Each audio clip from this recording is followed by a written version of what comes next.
တဘာဝကပေးတဲ့ခရုခွန်လေးတွေကနေအဖိုးတန်ပြီးလှပလွန်းတဲ့ရှေးဟောင်းလက်မှုဘေးလေးတွေအဖြစ်ဘယ်လိုပြောင်းလဲသွားလဲဆိုတာကိုဒီဗီဒီယိုလေးမှာမြင်တွေ့ရမှာပါပထမဆုံးအနေနဲ့ဒီလူကြီးကကန်းခေကနေရလာတဲ့အဘလုံးခရုခွန်အဟောင်းတွေကိုတောင်းထဲမှာစုဆောင်းထားတာပါအဲ့ဒီနောက်မှာတော့တူနဲ့ဆောက်ကိုသုံးပြီးခရုခွန်ရဲ့အပေါ်ယံအကျန်းထေတွေနဲ့ရင်းကြီးတွေကိုဂယုတဆိုင်ထူးခွဲပြီးခွာထုတ်နေပါတယ်တူတန်တစ်ချစ်ချင်းစီကခရုခွန်ရဲ့မာကြောမှုကိုဖော်ပြနေတယ်လို့ဒီလူကြီးရဲ့ကျွမ်းကျင်မှုကိုလည်းမြင်တွေ့ရမှာပါအပေါ်ယံအလွာတွေကွာကြသွားတဲ့ထားမှာတော့အတွင်းပိုင်းကပြောင်းလဲနေတဲ့အလွာလေးတွေကိုစတင်တွေ့မြင်ရမှာပြီအခုတော့ခရုခွန်တွေကိုရင်နွေးအိုးကြီးတဲ့ထဲပြီးမီးပေါ်မှာအကြာကြီးပြုတ်လိုက်ပါတယ်ရင်နွေးငွေတွေတထောင်ထောင်ထွက်လာပြီးခရုခွန်တွေကတန့်စင်ဖွာတာကိုတွေ့ရမှာပါဖြုတ်ပြီးသားခရုခွန်တွေကိုဆက်ယူလိုက်ပြီးဓာအပားလေးနဲ့အလွာလိုက်လေးတွေဖြစ်အောင်တလွာချင်းစီခရုတစိုက်ခွာယူနေပါတယ်ဒီအလွာလေးတွေဟာပါးလွာပြီးအယောင်တလက်လက်နဲ့အယောင်ကိုလှပနေတာပါပြီးရင်တော့အဲ့ဒီအလွာလေးတွေကိုပန်းကန်လေးတွေမှာအယောင်အလိုက်ပုံစံအလိုက်သီးသန့်ခွဲခြားထားလိုက်ပါတယ်အခုတော့ဘေးလွတ်ဖို့အတွက်တစ်သားတုံးလေးကိုလွှားနဲ့စားပြီးဖြတ်တောက်နေပါပြီ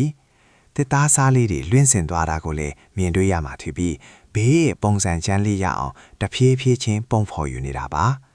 ဘေးရဲ့သွားလေးတွေကိုလည်းလွှားသေးသေးလေးနဲ့တချောင်းချင်းစီတိတိကျကျဖြတ်တောက်နေတာကတကယ်ကိုစိတ်ရှည်ဖို့လိုတဲ့အလုပ်ပါပဲ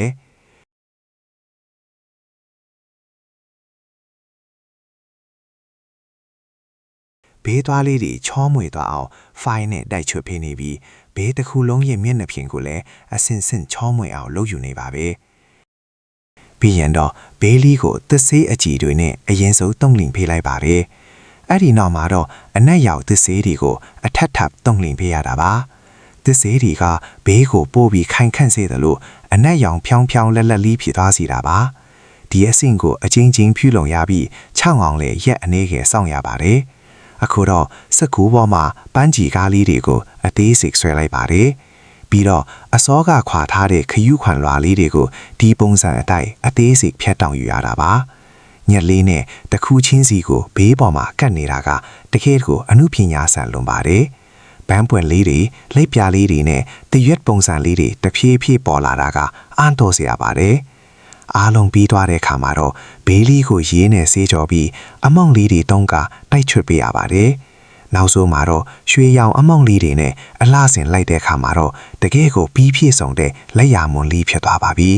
အခုဆိုရင်တော့သာမန်တစ်သားနဲ့ခရုခွန်လေးတွေကနေအဖိုးမဖြတ်နိုင်တဲ့အမှုပညာလက်ရဘေးလေးတွေအဖြစ်ပြောင်းလဲသွားတာကိုတွေ့မြင်လိုက်ရပါပြီဒီဘေးလေးတွေဟာကြည်လေလှလေပါပဲ